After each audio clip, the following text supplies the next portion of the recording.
Je m'appelle Camille Vasseur, j'ai 36 ans, et je suis kinésithérapeute à Lyon. Ce matin-là, à la gare de Pardieu, un contrôleur m'a annoncé que ma place sur le train pour Marseille avait été annulée la veille au soir, et que le reste de ma famille était déjà monté à bord. J'ai regardé mon téléphone. Un seul message de ma sœur, envoyé à 6h moins le quart, « Tu es plus utile avec les garçons de toute façon ». En dessous, une photo.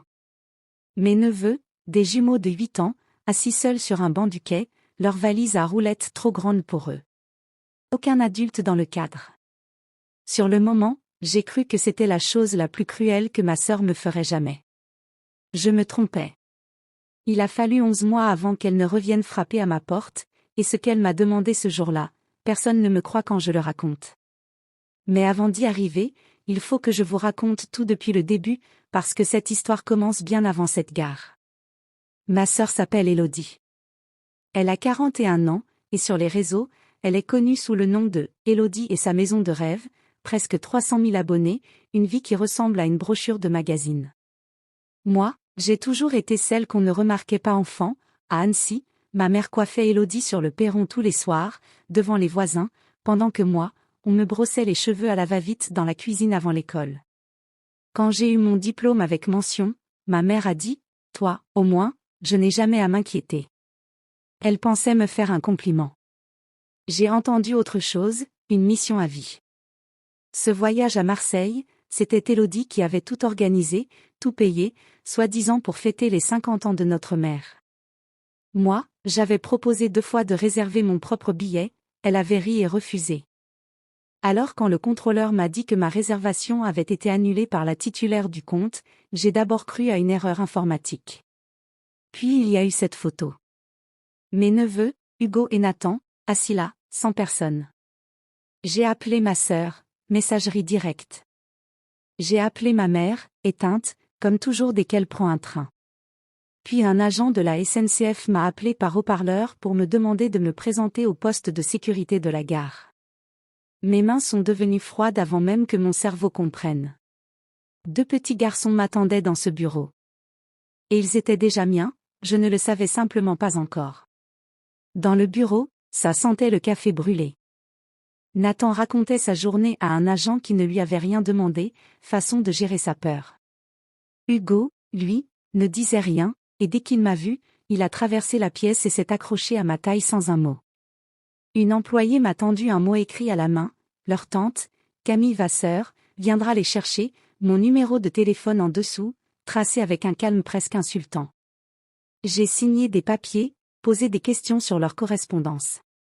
On m'a répondu, gêné, qu'il y avait bien un vol au départ de Marseille ensuite, vers l'étranger. Personne ne m'avait parlé d'un vol. Le week-end en famille se transformait en fuite, et les enfants n'étaient pas du voyage. Les premières nuits, j'ai appris les nouvelles règles de mon appartement. Nathan ne s'endormait que si la lumière du couloir restait allumée et si son lit touchait celui de son frère. Hugo, lui, avait un rituel à lui, il préparait son sac à dos, un vieux sac orange, avec un pyjama, sa brosse à dents, une peluche de lapin, et il le posait devant la porte d'entrée, prêt à partir. Comme ça, on sera prêt quand maman reviendra, disait-il avec le sérieux d'un adulte. Je n'ai rien dit. J'ai appris à contourner ce sac comme on apprend le noir d'une maison inconnue. 6 jours plus tard, une assistante sociale est venue. Elle a mesuré ma 2e chambre du regard, observé Hugo verser des céréales à son frère sans qu'on le lui demande, et m'a posé une question qui m'a marqué. Quelqu'un de la famille vous a-t-il parlé des finances des parents? J'ai répondu non. Elle m'a regardé d'une façon que j'ai comprise bien plus tard. Gardez tout, m'a-t-elle dit. Les preuves, les dates, vous me remercierez. Ce week-end-là, je suis allée chercher les affaires des garçons dans la maison de ma sœur, à Villeurbanne. Tout était rangé, décoré, comme pour une photo. Mais le dressing de ma sœur était vide, pas vide de vacances, vide pour de bon.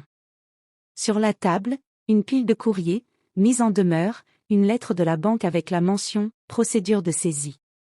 Un relevé de carte de crédit avec un solde a donné le vertige.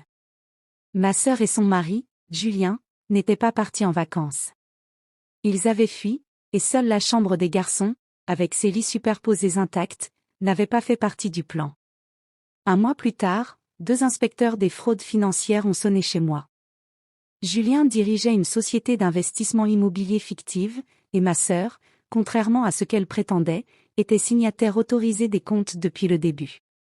Ma mère avait investi 140 000 € de sa maison dans cette arnaque, sur les conseils d'Élodie elle-même, qui lui avait dit de ne rien me dire, pour ne pas m'inquiéter. J'avais posé des questions sur ses rendements 2 ans plus tôt, à Noël, on m'avait ri au nez.